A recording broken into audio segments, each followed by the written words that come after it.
Cette fois, on s'est vraiment dit qu'on irait en studio le week-end. Alors on est entré le vendredi et on est sorti le lundi et on avait toutes les chansons prêtes à enregistrer. Angus Young est l'un des meilleurs musiciens que l'Australie ait jamais produit. Il est le guitariste et fondateur du groupe de hard rock australien AC/DC. Il est non seulement un auteur, compositeur, interprète, mais il a aussi composé la plupart des chansons du groupe. Son originalité, son agilité et ses performances énergiques, associées à sa tenue caractéristique d'écolier portée sur scène lors du Duck Walk, le distingueront des autres membres du groupe. En 2003, Young et les autres membres du groupe ont été intronisés au Rock and Roll Hall of Fame. Il a également été classé 24e sur la liste des 100 plus grands guitaristes de tous les temps du magazine Rolling Stone.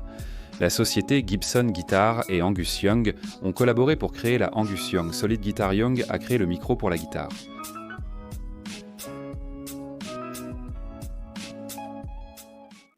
En fait, un week-end, nous sommes allés travailler parce que, tu sais, on ne fonctionnait pas vraiment avec lui. Alors, on a décidé d'y aller le week-end et de travailler de notre côté. Si vous appréciez ces vidéos, n'oubliez pas d'appuyer sur le bouton « J'aime », cela nous aide beaucoup, et dites-nous en commentaire quelle était votre célébrité préférée que vous aimeriez voir dans une prochaine vidéo. Son nom complet est Angus MacKinnon Young, mais il est également connu sous le nom d'Angus Young. Il est né le 31 mars 1955 à Glasgow, en Écosse, ce qui lui fait 66 ans au moment de cette production. Il mesure 157 cm, soit 5 pieds 2 pouces. On a découvert au début de 2019 que le facteur canadien et passionné de AC/DC Steve McNall organisait un défi de patinage marathon pour collecter des fonds pour une œuvre caritative. McNeil a patiné pendant 19 heures et 26 minutes dans plusieurs villes du Canada pour collecter des fonds pour une organisation montréalaise dédiée à la maladie d'Alzheimer en mémoire de sa mère Eunice, née en 1926 et décédée en 2013 après avoir souffert de la maladie d'Alzheimer pendant 20 ans. De plus, il patine en mémoire du guitariste d'AC/DC Malcolm Young, décédé en 2017 après avoir été diagnostiqué avec une démence en 2014. McNeil écoute AC/DC en continu pendant ses défis et, selon Société Radio-Canada, après avoir appris cette histoire, la star de AC/DC Angus Young a contribué 19 260 $ canadiens à McNeil et a demandé que l'argent soit distribué à des programmes musicaux pour les personnes atteintes de démence à travers le Canada. C'est étrange comme le monde fonctionne, mais le rock and roll est un instrument tellement puissant. Ceci est un exemple de AC/DC. Cela a le potentiel d'ouvrir de nombreuses portes. McNeil révèle pourquoi il écoute le groupe pendant les séances éprouvantes. C'est comme gagner à la loterie des émotions. Tu dois comprendre que ça a été ma force motrice. C'est tout ce que j'écoute quand je sors dans ces conditions parce que c'est ma façon de rendre hommage à Angus et aux gars, puisque je sais qu'ils ont perdu une grande partie de leur famille. Il a toujours été abstinent, mais il est rapporté qu'il n'a jamais bu ni consommé de drogue. Angus Young est souvent vu avec son lait au chocolat favori et parfois un café. C'est l'un des musiciens qui n'a jamais consommé de drogue ni bu d'alcool. Angus Young, comme d'autres célébrités, garde sa vie personnelle et amoureuse secrète. Ellen Van Lochasm est la femme d'Angus Young depuis 2021. Ils ont commencé à se fréquenter en 1979. Elle a 61 ans et Angus en a 66.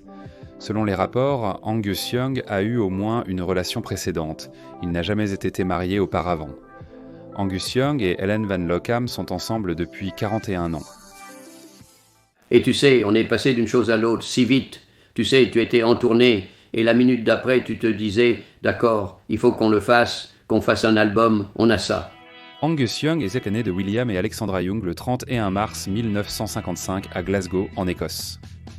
Il est le plus jeune des 8 enfants de ses parents. Ses parents et 3 enfants, Malcolm, George et Margaret, ont émigré d'Écosse à Sydney quand il avait 8 ans. Angus Young a étudié au lycée Ashfield Boys avant d'arrêter l'école pour poursuivre une carrière musicale.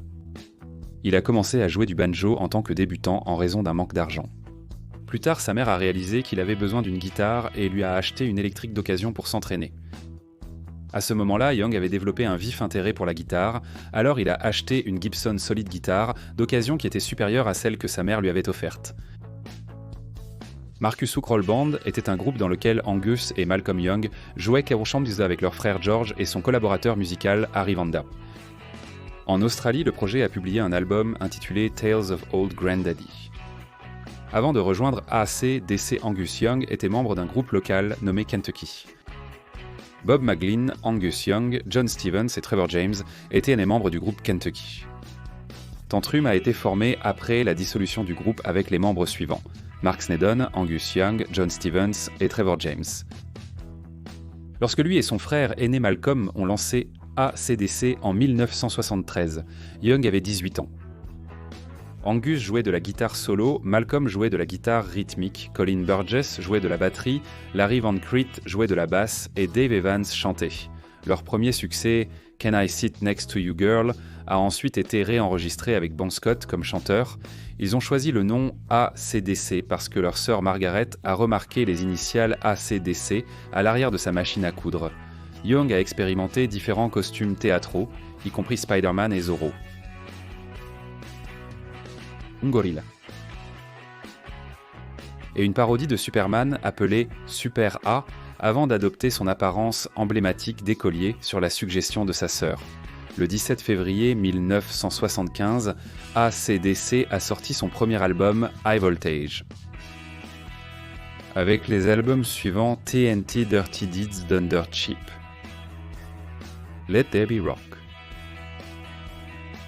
et Power Age AC from DC DC s'est imposé comme un groupe de hard rock populaire, particulièrement en Australie, pendant les 3 années suivantes.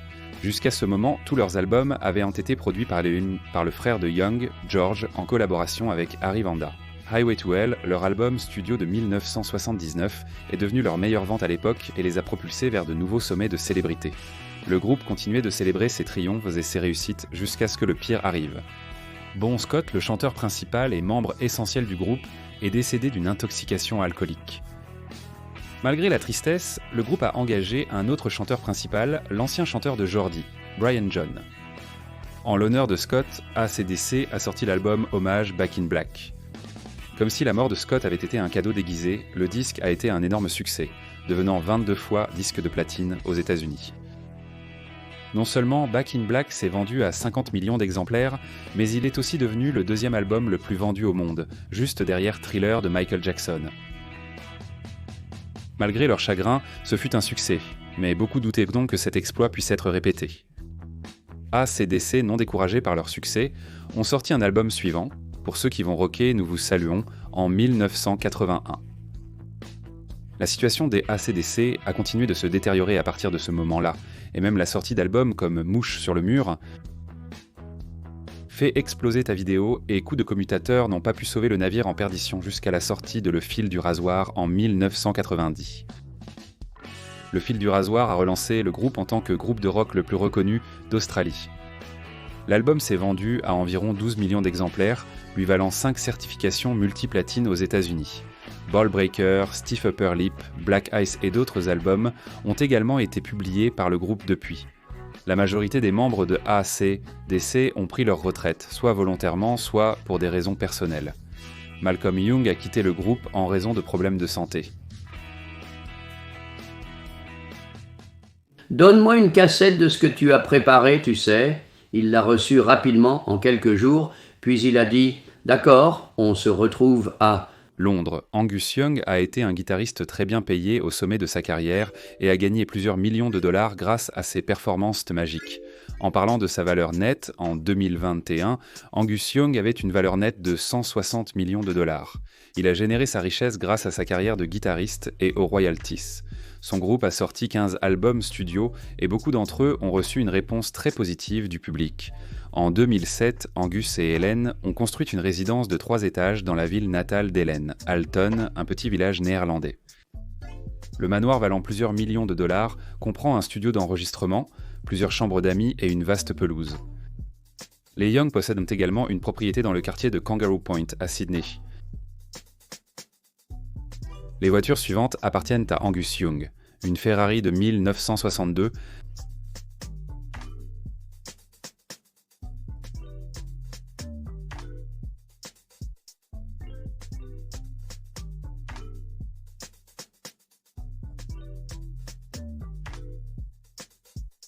et une Rolls-Royce Phantom.